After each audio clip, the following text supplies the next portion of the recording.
Dear students, today I am going to take the chemistry class number 36. That is hydrometallurgy. So we have come across with the pyrometallurgy, electrometallurgy. Now it is hydrometallurgy. In the pyrometallurgy, we extract the metals from their ores by using the process of heating. In the electrometallurgy, we extract the metals from their that is molten salts by passing electricity. But here you see it is hydrometallurgy. So hydrometallurgy is a process of extraction of metals from their native ores, from their native ores, native ores, by using a suitable solvent. You see, by using a suitable solvent like water or NaCl, sodium cyanide, or dilute acids. So that means you see, hydrometallurgy is a process of extraction of metals from their native ores by using a suitable solvents like water or sodium cyanide or dilute acids. So here the native ores, how actually they are extracted? You see, metals can be extracted from their native ores. The native ores are made to dissolve in a suitable solvent like water or NaCl or dilute acids, so that the metal in the native ore goes and forms a complex with the that is a suitable solvent we are going to use. So therefore, the native ores containing the metal is made to dissolve in a suitable solvent, and from the solution, the metal can be extracted or regenerated or isolated by using a that is a highly reactive metal as reducing agent like zinc or magnesium.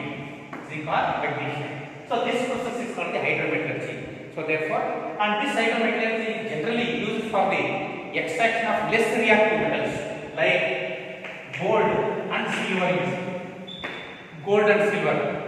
which are less reactive metals, which can be separated by, which can be extracted from their native ores. You know that, you see. So gold, the native ore of gold is called the alluvial sand. Alluvial sand, you see. Alluvial sand or auriferous gold.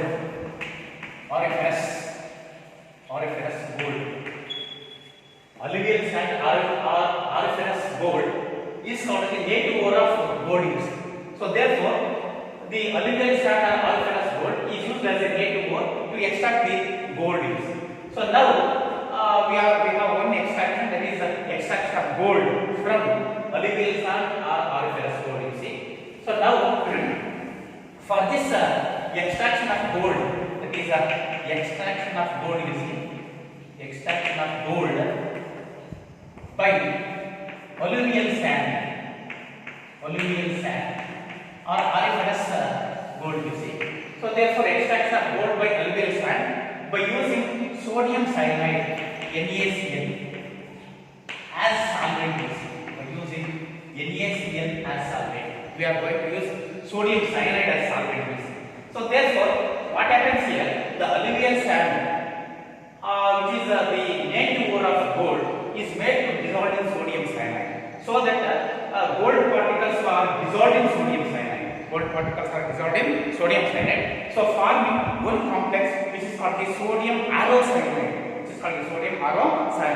From the sodium arocyanide, we can extract the that is gold by using zinc metal. Zinc metal acts as reducing agent.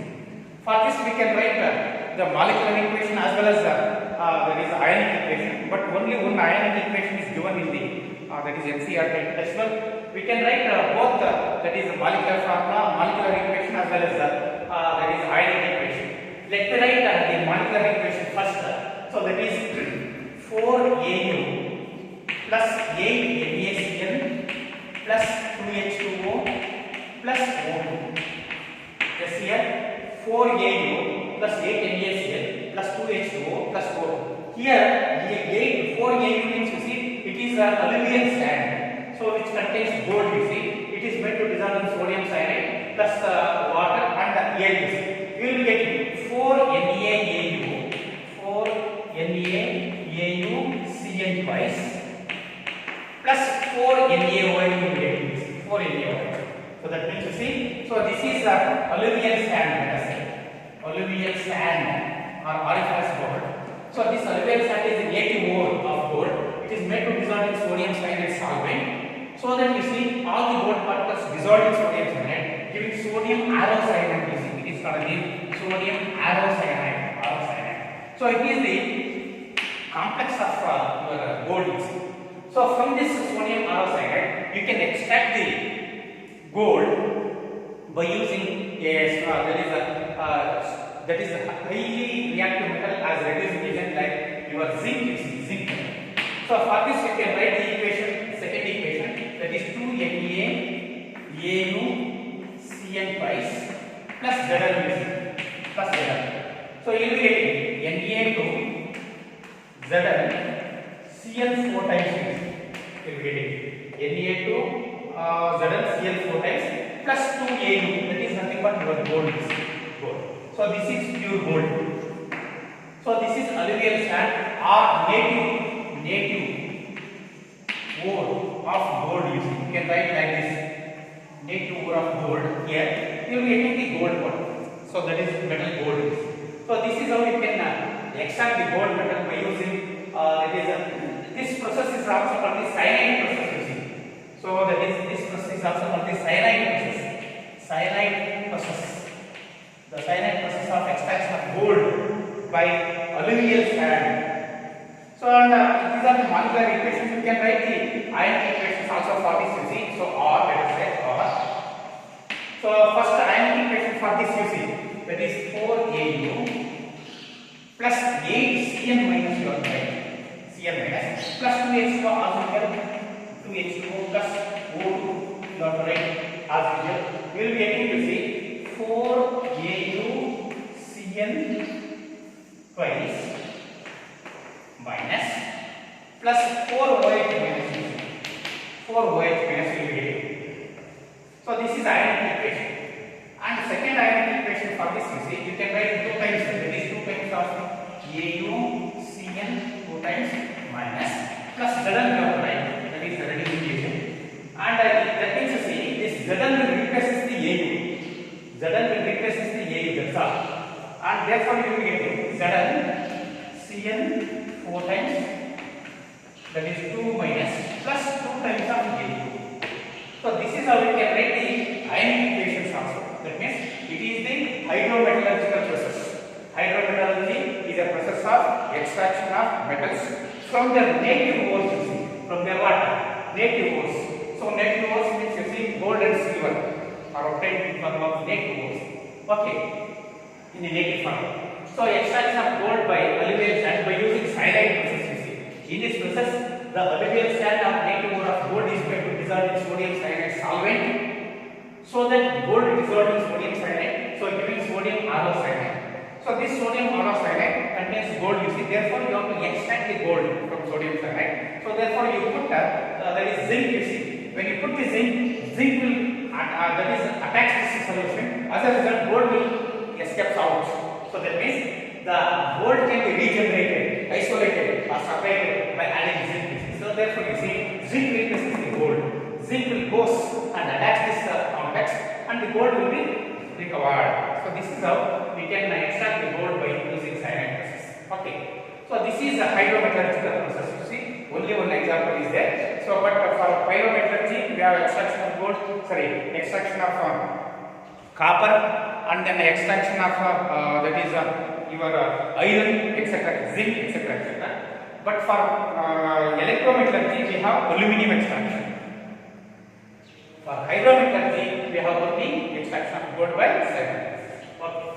So after this, so that means you see in all the processes, that means pyrometallurgy, hydrometallurgy, electrometallurgy, we are going to extract the metal. We are going to extract the metal, aluminum metal, zinc metal, and then gold, and etc. etc. But these metals are obtained in the impure state. So therefore, the metals are called the crude metals. They are called what? Crude metals. Therefore, all these metals are to be purified. So that the fourth step of that is metallurgical operation is refining of the crude metal. So finally, we come to the last stage of the metallurgical operation, that is of the refining of the crude metal. This is refining. refining of crude metal. Crude metal.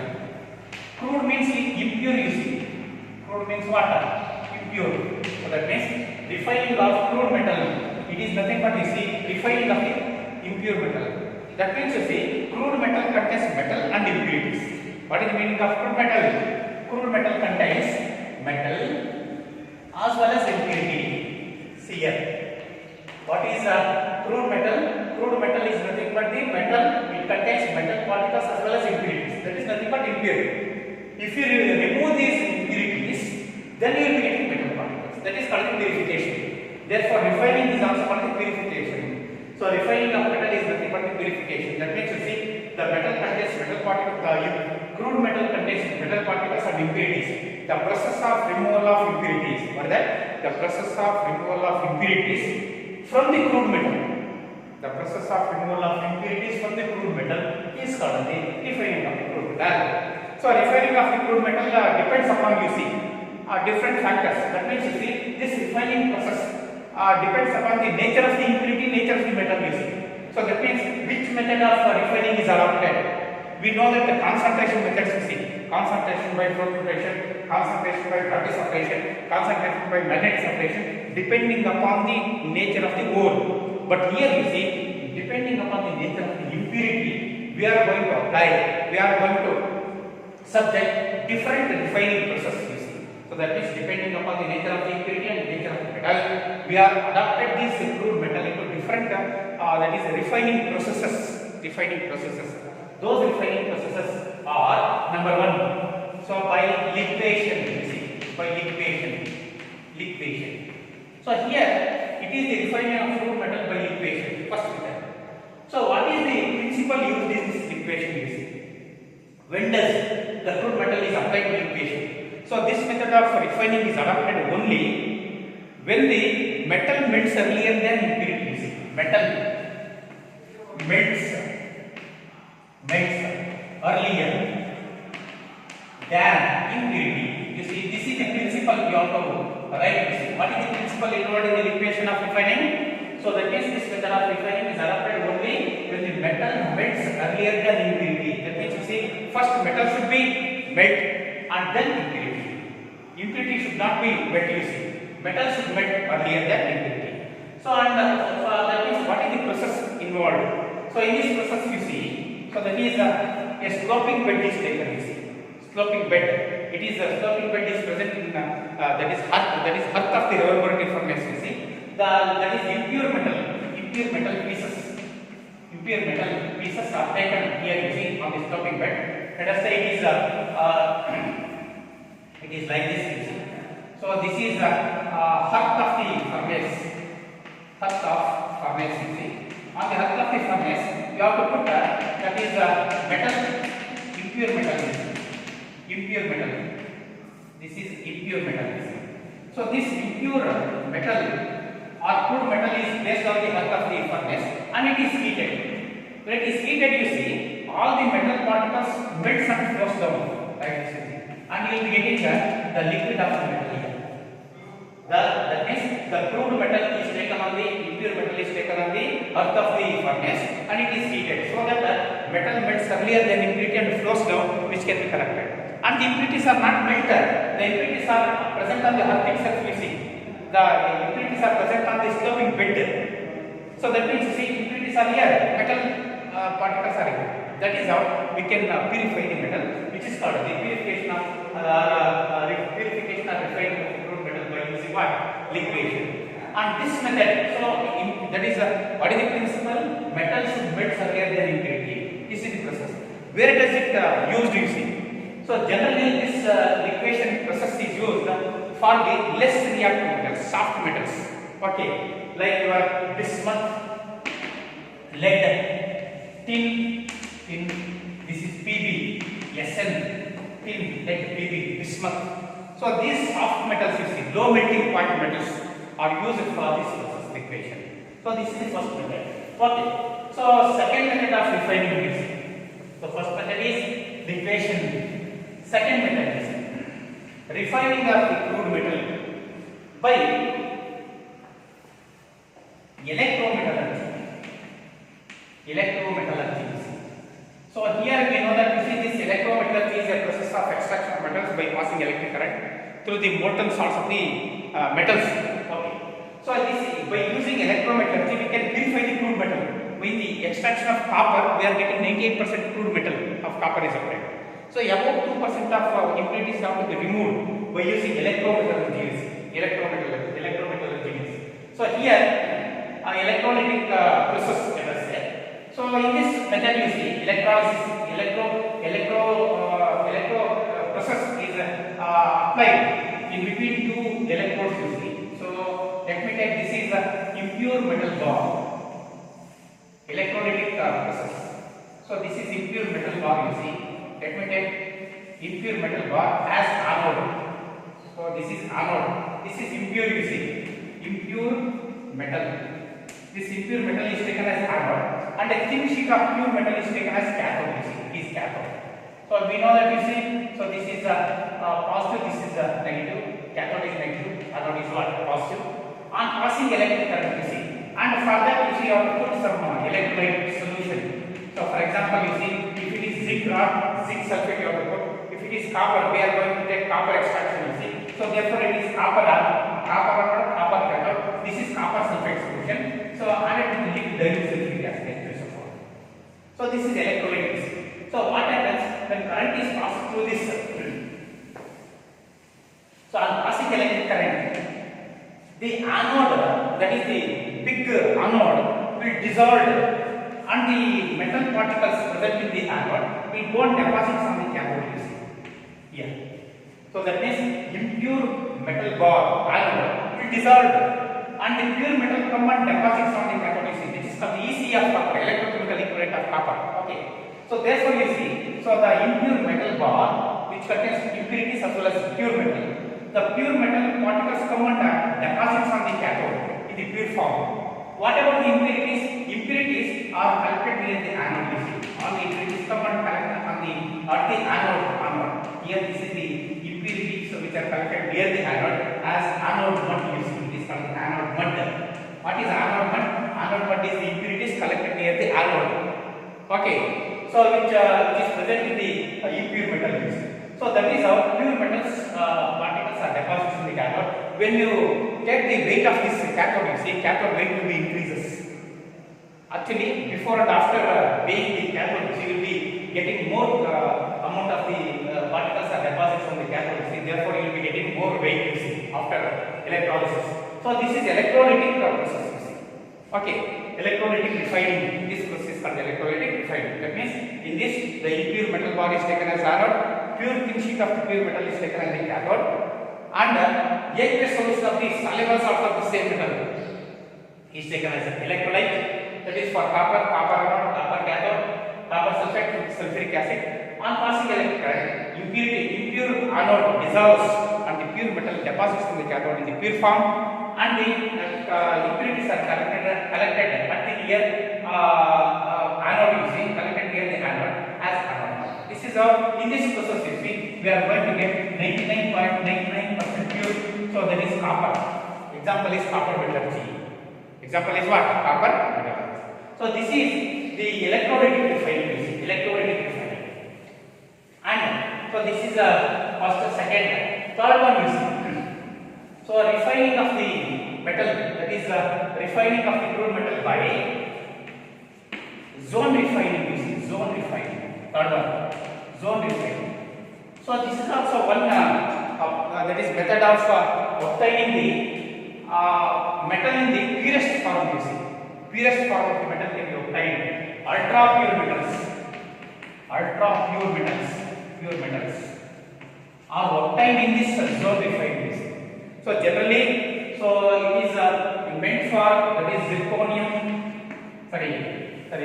Your boron, silicon, germanium, which are used as semiconductors. You see, so all these metals are purified by using zone refining. Okay, so therefore you see that means in this method ultra pure metals are obtained. We are having now you see we are having crude metal in the form of bar. You are going to get this. Let me write a small diagram. You see, it is a crude metal. It is a crude metal which contains metal particles and impurities. It is the metal, that is solid metal. So how actually we can, so that is concentrate the impurities at one end you see. So let me write one circular coil, circular heater, let us say. It is a circular heater. So that means this is one end of the impure metal. This is another end of the impure metal. So now the heating coil, circular heating coil, which can move from one end to the another end. So that means you see this coil is made to move from, it is fixed at one end. So that means at high temperature the coil is moves from one end to another end, you see, slowly. So when the heating coil or circular heater is made to move from one end to another end, the impurities also moves in the same direction. That means you see impurities are more soluble in the molten state than in the solid state. You see that is the important concept or the that is theory in this zone refining. That is principle. What is the principle used in this? You see the impurities are more soluble. See here, impurities are more soluble in molten state than in the solid state. So that means you see impurities are more soluble in the molten state than in the solid state. So that means when the there is circular heating coil is fixed at one end and slowly moves from one end to another end, all the impurities present in the metal also moves in the same direction of the circular heater and collects at the end of the end of the metal. That means you see when the circular coil moves to this end, the impurities does not move anywhere else, you see. Only the impurities will come and concentrate at this end, and this circular coil is taken out and again it is fixed here, you see. Again it is taken out and again it is fixed here. It should not be move from that end to another end simultaneously. So therefore you see the circular heating coil is taken out at the other end and it is fixed at the same end and again it is moved. So by repeated movement of the circular coil from this end to this end, you see all the impurities are come and collects at the one end of the other end of the there is a impure metal bar, you see, impure metal bar here it is, and it is impurities, you see, impure. So now you see, so this impure, that means impure metal is cut off, is taken out. So this is impure metal bar. Actually first you have to take impure metal bar and all the impurities are made to pass through or moves from one end to another end, because you see heating coil moves from this end to this end and the impurities are moves in the same direction of the heating coil and concentrate the other end of the that is impure metal. As a result, you see that the impure that part of the impurities present in the heating coil, present in the impure metal bar is cut off. The remaining metal is pure. It is pure metal.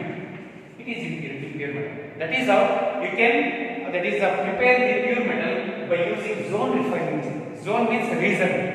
So zone refining depends upon the impurities are more soluble in molten state than in the solid state. In this method, the circular heating coil is fixed at one end of the impure metal bar and it is slowly moved from one end to the another end, so that the impurities are also moves in the same direction of the heating coil, and the heating coil is taken out. Again it is fixed at the same position as usual, and the movement of heating coil from one end to another end makes the impurities more concentrated at the one part of the metal. You see, it can be easily cut off. The remaining part is pure metal. This is called your zone refining process. What is that? Zone refining process.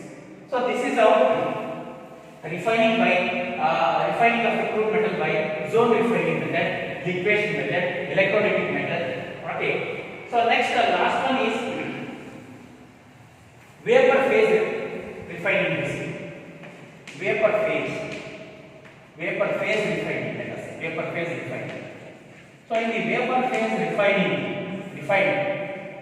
So in this method, you see the impure metal is made to react with one of the that is a reagent. so that it dissolved or it reacts with the reagent forming one compound. You see, one compound in the volatile compound is formed. That volatile compound, when it is further heated, it will decompose, giving the that is pure metal. That means, you see, what is the principle used in vapor phase refining? In this method, the pure metal is made to react with a suitable reagent, so that you will be getting a vapor state compound is volatile compound is formed. Volatile compound is formed. That volatile compound is further heated. On further heated, it will decompose, giving the pure metal. For example, you see one example is there, that is refining of nickel by Mons process. Mons, M-O-N-D-S, Mons process. See here, that is vapor phase refining. First one is nickel by Mons process. Refining of nickel. Let us say, I'm going to write this one. Refining of nickel by Mons process. Now the same is the Mons. In this process, the impure nickel, that is Ni, impure nickel is made to react with the carbon monoxide, which is CO, carbon monoxide, that is 4CO. You will be getting that is NiCO 4 times. You see, it is called the nickel tetracarbonate. Nickel tetracarbonate. Nickel tetracarbonate. So it is about 350 Kelvin. This is the temperature. So this is volatile compound, you see, and this volatile compound is further NiCO 4 times. Is further on further heating to 450 to 470 Kelvin. Temperature 330 to 350 Kelvin. Nickel will react with the that is carbon monoxide, giving nickel tetracarbonate volatile compound. And this volatile compound NiCO 4 times, when it is further heated to high temperature like 450 to 470, it will decompose actually. So you will be getting Ni plus 4CO again. You will be getting the same, you see, Ni plus 4CO. But it is pure. It is impure, that's all. Impure nickel here. So this method is called the Mons process for the refining of nickel, or refining of nickel by Mons process. Okay. So let me stop at this stage.